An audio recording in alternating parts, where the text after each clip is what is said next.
go. Hi everyone, my name is Nickey. I am the co-founder and CTO of BSD Education. We built this company about 10 years ago, and today it's in 26 countries, and we're working across several different governments. I'm also an entrepreneur across different sectors, so I do venture build as well, so hands-on technologist, so feel free to ask me questions. Outside of education, I also work in fashion companies in the Netherlands and so on. So a lot of what I do is developing AI technologies, but also across the board. So I'm a bit of a polyglot. So I work in traditional technology as well as immersive new technologies that you've heard about today. So today I'm going to give you a little bit of a rundown of what BSD is, but also I'm going to be talking about the applications. I'm going to show you exactly what's been going on in schools and classrooms in Singapore as well, because we do serve in Singapore classrooms, and we work with governments across the board to deploy curriculum using AI. One of the hardest things, and kind of like something that disappeared from everyone's capabilities, was personalized education. As you scale, you got a classroom of 30, 40, 50 kids, sometimes you're not going to be able to scale. I'm going to talk about how we're solving this problem already today across the world in 26 different countries. So just, oh, should I use the mic? Yeah, probably use the mic. There we go. So just to give you guys a little bit of background, BSD stands for Build Something Different. What we aim to do is we realized very quickly that about in 2013, we started selling courses to after-school programs, and it wasn't scalable. How many human beings could I hire, right? So I think we hired about 80 people around the Asian region just to teach and deliver programs in classrooms. And that got really difficult because you had unreliability, you got scale issues. So what we realized is there's an unlimited, untapped resource that everyone's trying to replace. So when AI came out and became trendy, people tried to replace teachers. So we said, nah, we're gonna try to help these teachers. And these teachers were coming into my classrooms going like, how do we bring technology? We're not technologists. And these students were getting smarter and smarter. So not only did we build them a solution that spread across solving that problem, we spread across three different problems. First, we built all the curriculum. So for Singapore, for example, we hit the national standards. So everything that a teacher touches in Singapore already is mapped to the national Singaporean standards. And then we built a platform. Today that platform is utilized, that's the platform you're seeing right there. It's utilized to develop programs. So kids as early as 8 years old are able to develop software, like real coding software. Now what's amazing is they're not dragging and dropping, it's not a no-code tool, because one of the things we wanted to build was we wanted to give them the capability of controlling the technology, so they can take it out and deploy it in real world. So everything they're building right now is being able to be used. So you have 13-year-olds that launching e-commerce websites, 15-year-olds that are actually running their businesses in their classrooms. And that's something we're doing in places like Hong Kong, Singapore, but all the way into Philadelphia, in New York as well. So to give you a little bit of a rundown of where we are, apologies for the alignments there. But one thing we realized in education, you can't just throw technology. That's the one thing I really wish, a lot of the talks I heard today, I really wish they understand this. You can't just bring XR into classrooms and expect it to work. You need to hit certain national standards. So on top of that, every time a teacher worked with us, we even developed CPD accreditation. So they're able to get accredited as soon as they touch our technology in their classrooms. So as you can see, I think BTE is pretty popular here as a vocational training institute, but we also work with the Bahrain government, we work with the Ministry of Education in Japan as well. So we've just started working more in terms of collaborations. That's one piece I think is really important and everyone understands when they deploy EdTech solutions in the space. So I'm not going to jump into this, but let's jump straight into one of the biggest things I want to talk about today. We had this massive problem, right? We have a classroom of, let's say, everyone here. Now, on this side of the room, you have someone that might be able to be picking things up really fast. On this side, you have the dilemma of every teacher. How do you keep everyone on the same level? So in 2017, I was actually playing chess with my co-founder, and this is when I started realizing a little bit of a solution that we could deploy. in chess, when you play it in any game, you can download it on Android, it adapts accordingly, right? So the beginner levels are easier, and it gets difficult, and the more expertise you bring to the table, chess gets harder. So we thought we will bring this to programming. So now you have 150,000 students around the world all having adaptive education today. This is not something we're thinking of doing, we've deployed it. What you see behind me right now is something we started in 2017. Most of coding errors look like this. They're basically error or line, whatever, right? And this caused a headache and grief to every teacher around the world. They were like, we don't know what that means. So what we started doing is in line, we developed an algorithm that was able to give you real text. Today you will use language learning models. This was in 2017 before it was even accessible. So we built an algorithm that was able to understand, hey, you're missing a semicolon. Now that was going directly in front of the kid that's using the technology. Now why is this important? Why are we even talking about this in this kind of conference? This is the level of detail that you need to start looking at when you personalize stuff. So right now, this easy mode, beginner education person is building an AI tool that teaches a car how to navigate automatically. Even as down to like semicolons, we're pretty much giving them the answer. Now, this is where it gets exciting. You level it up a bit, and now we're nudging you. Any educator that's worth their salt understands that you can't just give students answers. So, how do you challenge them just the right amount? And this is what we figured out how to do. We built multiple models that test out on, I think there's about 120 different parameters. Every coding element you touch, every project you clicked on, when you clicked on it, what your teacher is suggesting you to do. We calculate all of that simultaneously, and then we produce a model that identifies which level you should be at and how much nudging we should give you. Now, if a kid gets stuck, this is a problem that every teacher came to us over the last 10 years. They were like, we're bringing technology into our classroom, they're learning how to code and doing all these different tools, except how do I know when they're stuck? So we built an entire interactive classroom mode that even allowed you to nudge between projects. Now this is something that's quite tricky to implement. I'll be honest, it's not been fun to do it over the last 10 years because we're getting a lot of pushbacks. And I'll give you an example that happened about 2 weeks ago in New York. A teacher was preparing for the school to start again, and she came to us and said, I have a series of projects I want to use on your platform, but I don't want to dictate how and when the students do it. I kind of want to just lump them into a classroom, all these projects, and let your platform decide, or the student-led initiative, to figure out how it works. Now this is the magic I want you guys to talk about. Learner choice is completely missing in a lot of these technology tools that I'm hearing about all around these conferences. This is something that's super important. It's not about just supporting the teacher or what we think kids should do. Let them decide. But you need to create barriers. If a teacher loses control of their classroom, it's game over. So what we built was the ability for you to go from a beginner level, let's say you're learning how to code, now you're going into entrepreneurship. So you're learning how to build your own tech startup.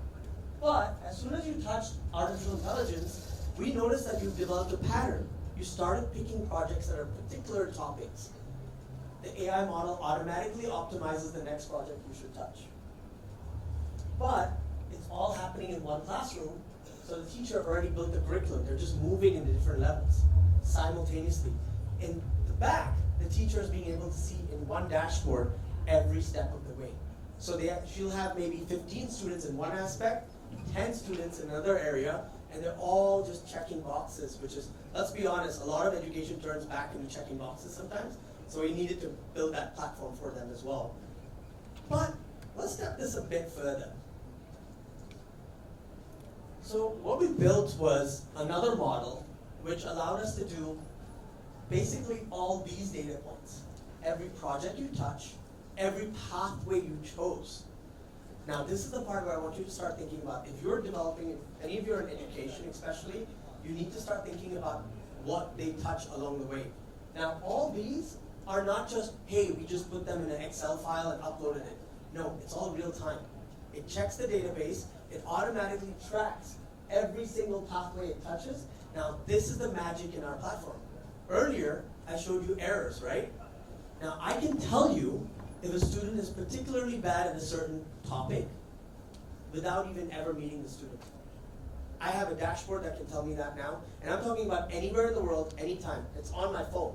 If I want to find out for a particular teacher, they'll go, can you give me a classroom dashboard? Which of my students are struggling where? We can find that out through the errors they encountered along the way. We're tracking all of it. Now, when I say we're tracking all of it, we're not sharing with everyone else. It's just for the teacher, huh? Like, it's super important. So this is the part I want you to make sure you touch. If you guys are building any tool that enters education, do not make this mistake. Now, I'm from Hong Kong. If any of you know anything about Hong Kong right now, you know the drama in terms of data, right?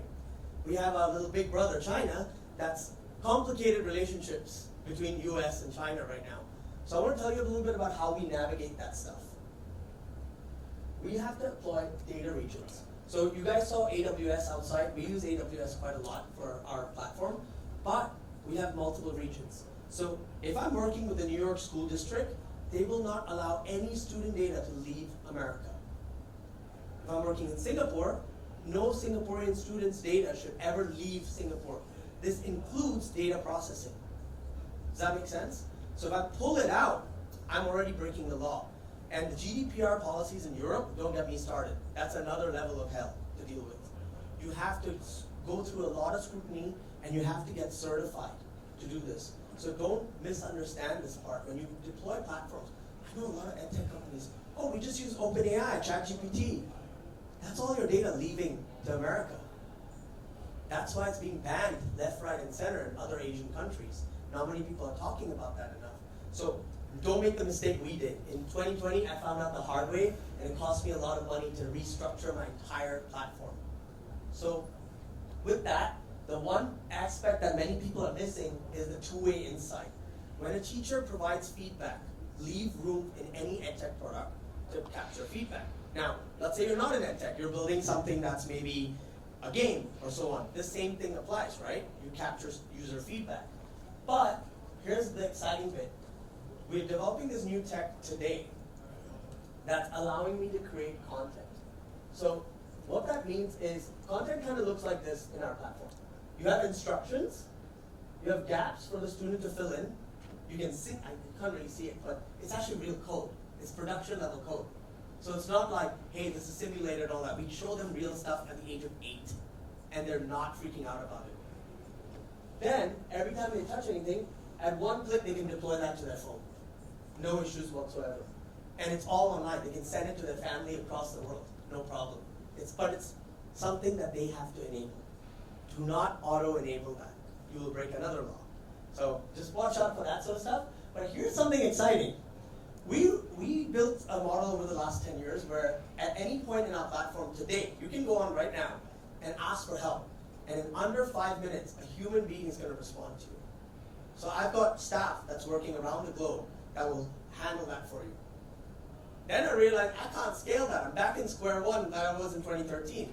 So we built an AI model that can understand through a single screenshot of what you're seeing, all the objectives. This is a chat. We have a chat interface that students can reach out for help. We blocked it. Students are not allowed to talk to anybody. It's illegal, right? But there's not a problem if they're talking to an AI, right? Teachers can ask for help any given point of time. But now, our AI model will understand how to explain it. Now you can see, this is kind of giving the answer. If you look closely, it's kind of giving away everything. We don't want that. That's not education, right? We need to make it a little bit more complex. So, that should say actually, sorry for the typo, but we broke it down into different models of education. That aspect completely missed by half the platforms I've ever touched in education. What we want to focus on is, now notice how it's different to the last slide. It's not giving me the answer. It's broken down, and now it's being able to explain it step by step.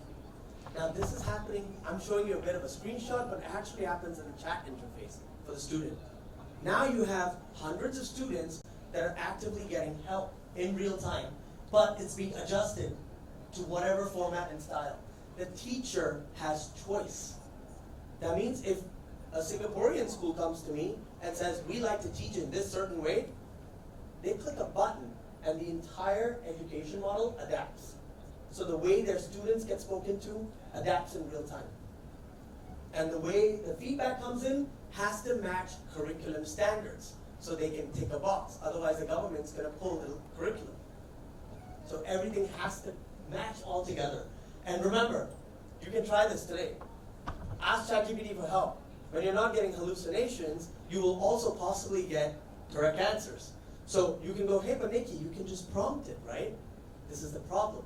You don't know the student then. It's just a one-sided conversation.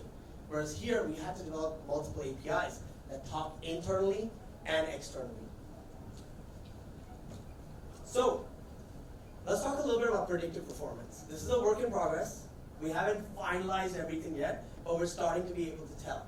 So, I'll give you an example. We have about 10,000 students that I used a pilot with. So we took 10,000 students around the world, different regions, and then they signed up for it, the parents agreed to it, and we built a pilot program.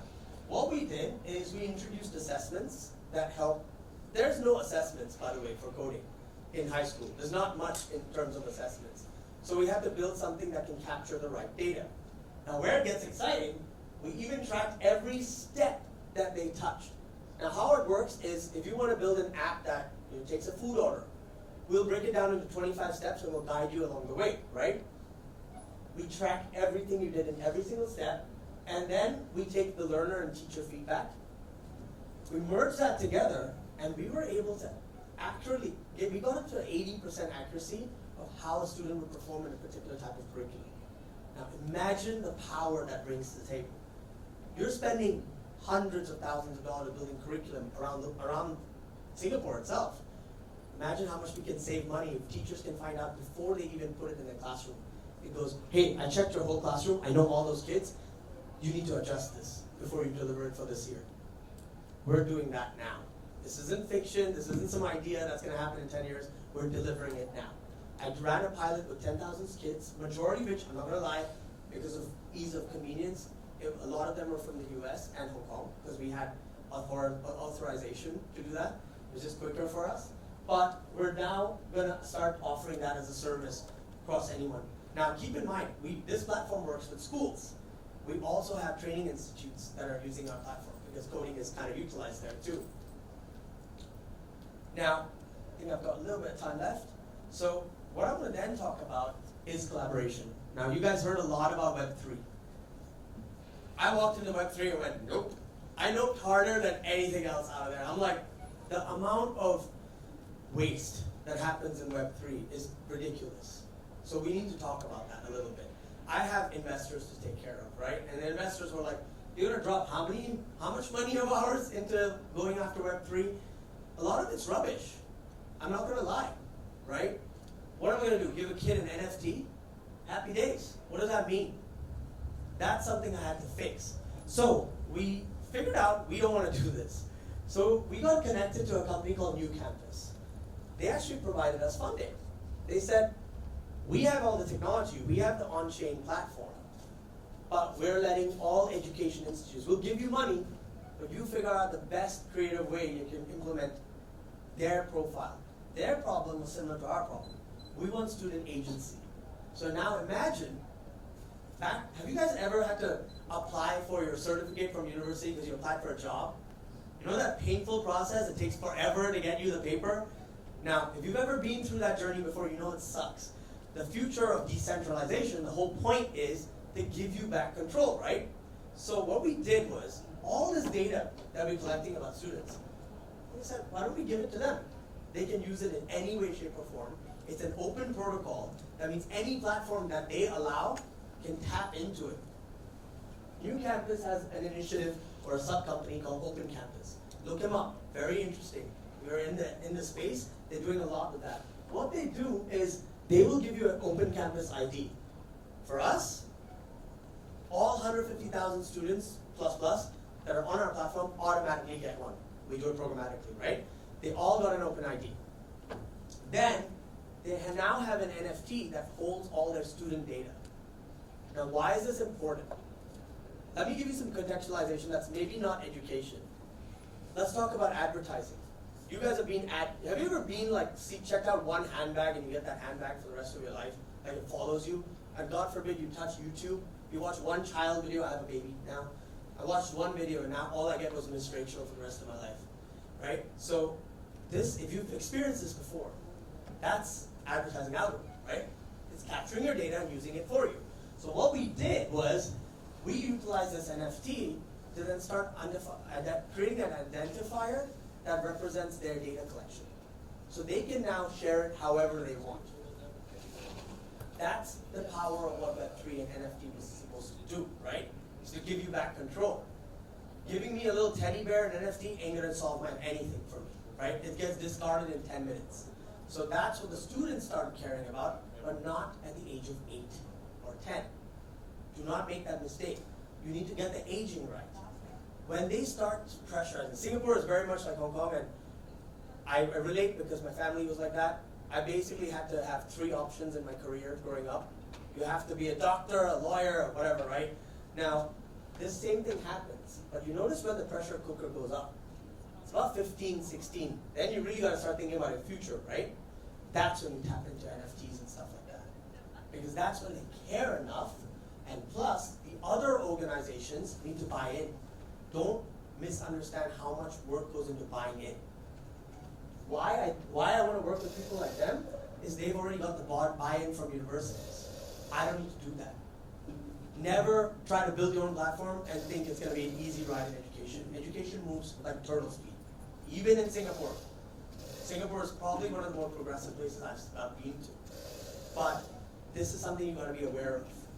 So when I say collaboration and NFTs, I want you guys to think a little bit about that stuff. Now, with that, I think I've only got a few minutes left. Before I wrap up, I do want to share one more thing. You guys are welcome to add me up, ask me any questions. Is there any questions so far? Feel free to ask anything. Now, keep in mind, I'm also a technologist in the sense like I'm not just an idea man, I actually code this stuff. So I built it myself. So I can tell you all the intricate details you need in order to figure this out. Now, while I'm here, we talked about education, but you'll notice I have a couple of other companies here. Collective is a venture building firm. I'll give you an example of how I use AI for it. Now, if you go to a website called dentyai.ca, it's a Canadian company, take a picture of your teeth, and you will get a full dental report based on your teeth scan. Now, what AI can do here is dangerous because it captures your data, it absorbs it, just a picture of your teeth, and I was able to then give you a full dental analysis approved by a dentist. So it's not just like, hey, look, it's cool, your teeth are nice. It's a full, detailed report. It's breaking down individual teeth. That's what I'm building with AI in terms of the venture building firm. Geromex, it's inclusive fashion. So if you've been to Europe recently, you will see there's a rise of inclusive fashion. You guys heard a lot about VR and AR usage in fashion. I've built technology that allows you to actually morph when you go to an e-commerce site. When you go to Lazada, is it popular here in Singapore, Lazada? When you go to Lazada, your NFT kicks in, all the pictures of the models swap with you. So now you're looking at yourself across the whole e-commerce experience. That's kind of the stuff I'm building as well. So outside of education, of course I have an edtech company, I also fractionally CTO other companies and help founders. So I do have a lot of that in my back pocket as well in case you have any questions. But with that, let me wrap up. I think we've been in the last 2 minutes. If you guys have any questions, please feel free to ask me. Hope you guys enjoyed that talk. Thank you very much.